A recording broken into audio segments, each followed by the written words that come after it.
Hey beautiful people, welcome to Draw Too Much and another video right here. This is going to be part 2 of the video that I did right before this one. You can go and see it. I've been waiting for this thing to finish rendering, and it just finished playing my little mini itsy bitsy baby guitar. It's so cute. And what we're going to do now is take a look at some more of the same artwork that you just saw in the previous video and talk a little bit more about some of the coloring and lighting techniques that maybe should be utilized to help dress up this piece of art that my student CraneKick did. So we're going to get right to it, and I hope that you enjoy it. And don't forget, if you do enjoy it, hit that like button, subscribe, leave a comment, blah, blah, blah, you know all that stuff. And also consider becoming a student yourself. Support me on Patreon, just one video, and you just have to set it to support me at $10 per video, and you only got to support me one video a month. It's really easy to set up in Patreon. Come be a part of our Discord community, make some awesome friends, and really get some truly amazing support from our students, including if you are really good at art, maybe you want to help encourage other people and help mentor other people. What a great place to do it. You'll see when you come on in and check it out for yourself after signing up on Discord. So I'm going to play some guitar here, and you're going to go ahead and watch the next part of this video. I hope you enjoy it. Now, let's go ahead and turn all this stuff off here, and we're going to go to our second image here. And on the second image, I'm going to critique a little bit on the color. Not about the style. I've already critiqued on the style of what I would do different to kind of rework the style, making sure that everything's in symmetry, and if it's not supposed to be in symmetry, what to do to fix that a little bit. Now what I want to look at is a little bit more of this color. I told the artist that depending on what you do, you need to okay, well, I started with mentioning this light. Okay, this light right here on this train in the background here. Here's the problem. If that light is on, right now at this moment in time, if that light is on, then that light, in the center point of that light, that should be the brightest white, period. So let's go ahead immediately and just grab an airbrush. And on this center point right here, I want to put the lightest white possible on there. And then after that is going to be the red on the outside. Okay? So if we do that, that lightest white... Oh, I messed that up. Excuse me. There we go. That lightest white point should set the standard for what we do to the rest of this. Okay, that's your highest point of light, and then there's going to be the darkest point of light, which is going to be in your areas of shadows. So if you are going to try and have this, you need this kind of light source to help you construct the rest of the face. The face is too dull. In all of this image, the face is too dull in comparison to the rest of the image. That's why I think you need to introduce a second light source. And if you're going to use highlights, highlights usually are an intensity of white and are altered usually by the intensity of the light coming from its source. So if you're going to have that light, that white highlight there to that darkness, then you need to have, in my humble opinion, I'd make that highlight source larger. I'd make it lighter. I would. So I would introduce instead more of this kind of an effect. Okay, so if I intensify that, immediately my eyes go to those white dots. Once again, light attracts attention. So immediately we're seeing more light in this face. Okay, I think what needs to happen here is you need to do more saturation in this image. There needs to be more saturation in the character than in the background. If the character matches the background, he's going to fade into the background. Our goal is to bring that character forward. So, you know what? I'm going to do something stupid and see if I get in trouble for it. So what I'm doing here really quick is I'm just making a character off of the design that I did of this character. And it's not going to be perfect because I don't go as realistic as my student does in this process. But I am just going to make a character here with a flat bass tone that I can then demonstrate what I'm suggesting is going to be a little bit more key for him to try and do. Okay, and having that flat tone is going to help me kind of teach that a little better than trying to come off of his character here. And I would love, there we go, maybe to still have that in the background, but focusing on my character on the foreground. So I want to introduce two light sources. Okay. The first light source is absolutely going to be off of the back, which is going to come this way. And the other light source is going to be off the front, coming this way. And I'm going to assume that that light source is going to come from up above, and it's going to plume pointing down this way. Let's go ahead and try, just with a few quick passes, the glow effect, which I'm going to go ahead and erase everything on the glow effect. I'm going to bring up its opacity to full, and I'm going to go ahead and start by drawing in where that highlight is going to hit on this face. It's really fun to draw like this too, to focus on where that highlight is going to come from and then blending it out. Everything that I'm going to start putting in this tone needs to be blended into the rest of the face to really make this make sense. But if you're just considering where that light source is absolutely going to be hitting, that's, I think, going to help with the structure. So maybe a little bit here as it starts turning the corner going the other direction. Maybe even this one might have a little bit on it. The top of the eyes will probably have some on them. And remember that eyes, they're wet, and so that means that they are going to put off quite a luminance effect. Okay, let me bring this below my ink layer here. There we go. Okay. Now, really quickly, just to get this through here, I'm just going to go ahead and start blending this. Okay, and just very, very quickly, just blending it enough so that it starts spreading that light out just a little bit.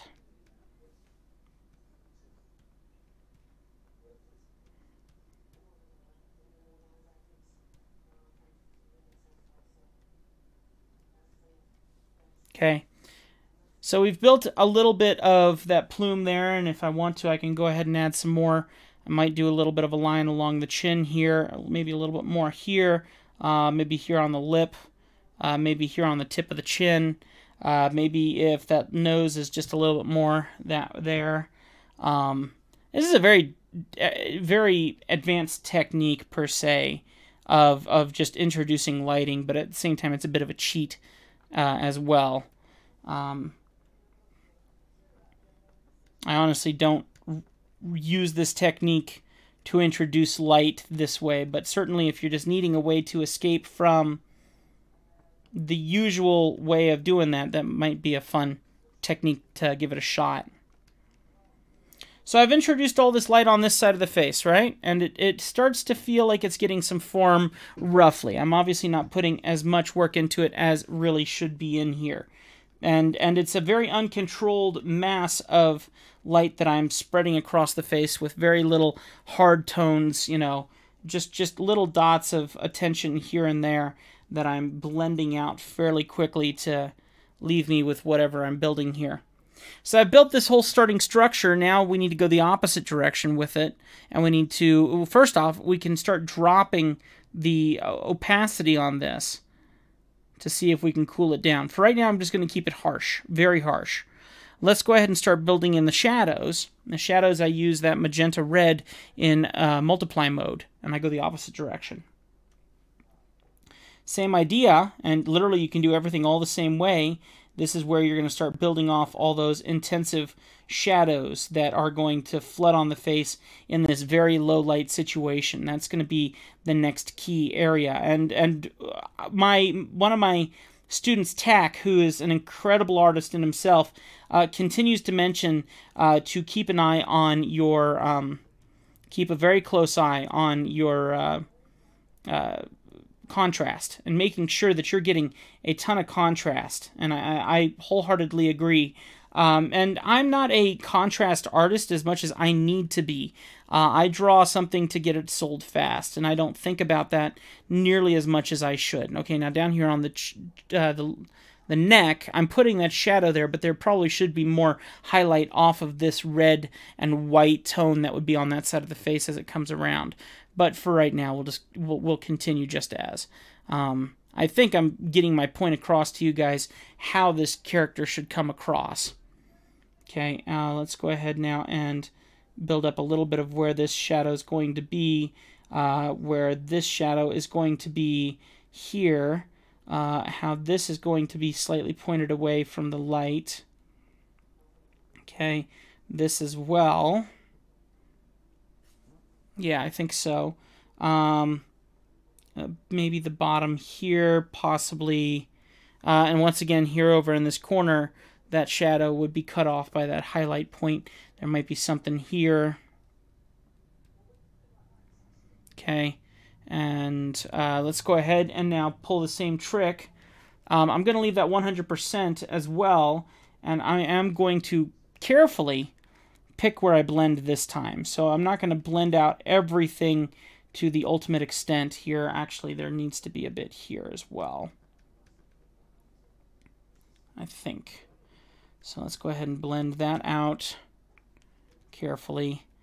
Blend this out as it goes into the light coming from the opposite side, which right now there really shouldn't be that much. Okay.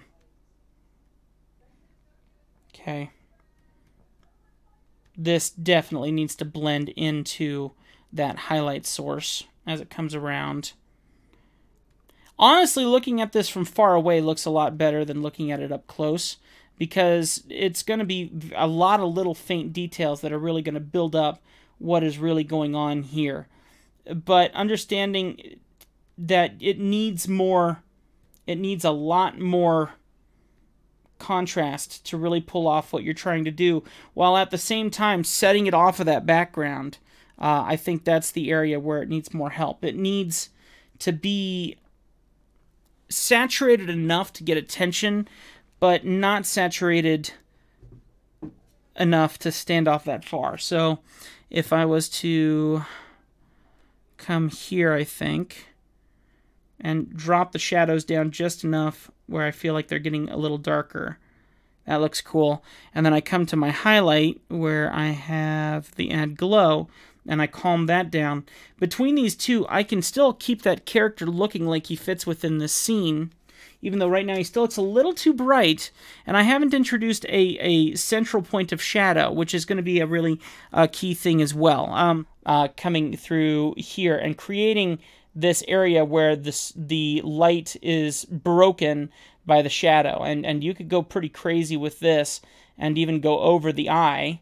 Once again, making sure that if this eye is showing visibly to that highlight point, that you put that highlight in the eye. But if not, then cover it up. Like over here, that eye may actually be causing shadow on the opposite side of that face here, and this is going to disappear into the darkness here. That could kind of come up like this. This part of the cheek right here is probably going to be visible by the light, but the bottom of it isn't. You know, so this is just all the little details that you want to try and get to get this to kind of hide away in the darkness a little bit more. And then if I just quickly blend all this in, kind of like that. Now, this is a breaking point of light. This is an elimination point, I think is what they call it, where the light just does not hit that part, and so it just disappears into a gradient. And so you got to make sure that that elimination point is there as you create these plumes of light, kind of like that.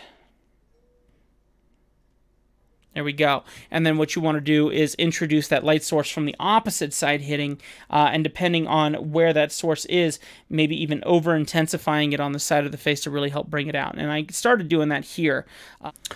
All right, so while I'm working on this image here, I felt like I should demonstrate what would happen in real life if you were doing this. So right back here, I have a light that's shining directly into the camera, okay? And you can see there's a crazy flare going on here and a whole bunch of stuff. Let me switch over to my other camera here. And as my head blocks more of the light, it will cause quite a bit of disturbance here, where a lot of this stuff is in that messed up light source. And it's not appealing. And then if you choose to go this route and you want to handle this, you can calm this light source down just a little. Even if I calm it down, that is still the highest white point, period.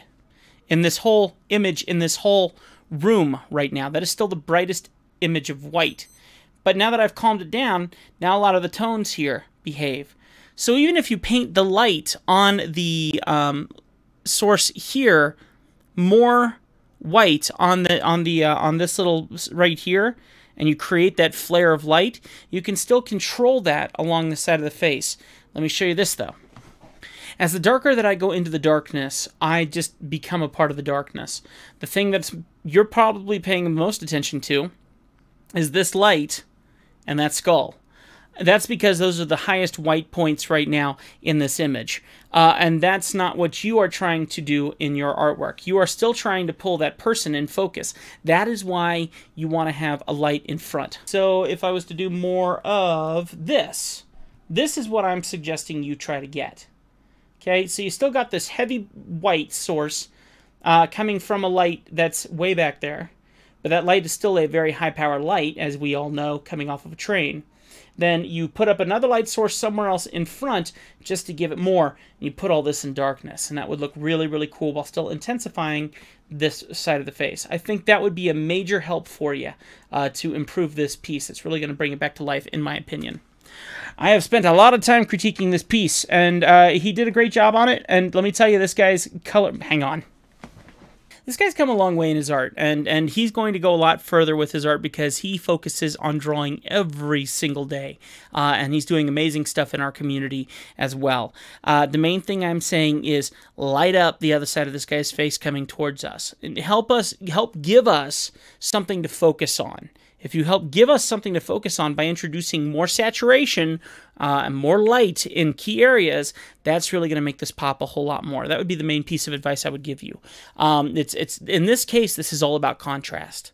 All right, I'm going to leave it at that. I do hope that that was helpful. You can alter this by a lot and make it less intense. I think that I over-intensified it to prove a point, but you really need to build this character in a way where people want to see him, where people are attracted to him. Now that this is the brightest piece in this whole image, now he's getting attention. Now you can see him much clearer, and now the art is selling as it should be.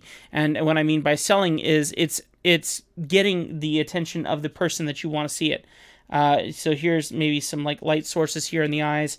If we intensify this area here, it might shine off this part of the face here. It might send this whole area here into bloom like we saw with a light behind.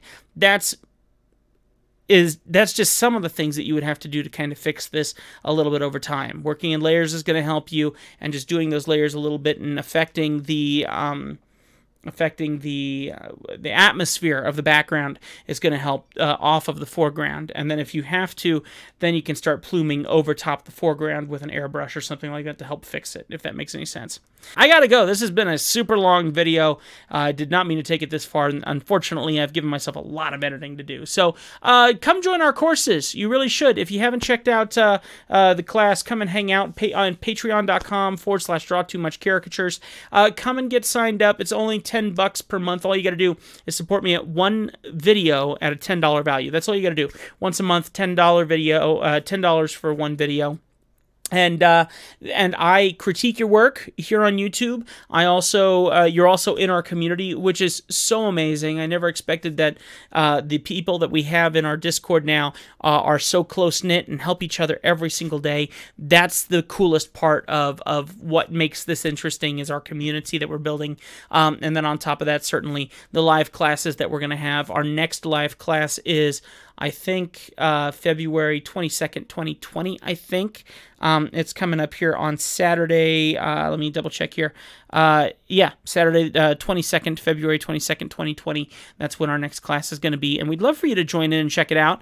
If you want more of a basic beginner's class, we're going to be opening up doors to start a new class. So we're going to be doing probably 2 classes a month. One of them is going to be a beginner course, and one of them is going to be more advanced intermediate course where you guys can get some of the details that I use every day to help me understand how to draw caricatures. I'll leave it at that. God bless you guys. I'll see you next time right here. Another Draw Too Much lesson critique of one of my students. Great job. Just make him pop off that background so you can get people to notice it instead of it just being all in single in darkness. pull out just a little bit of it, even if it's little highlight points to help make that pull. It's going to make all the difference. I'll leave it at that. See you guys.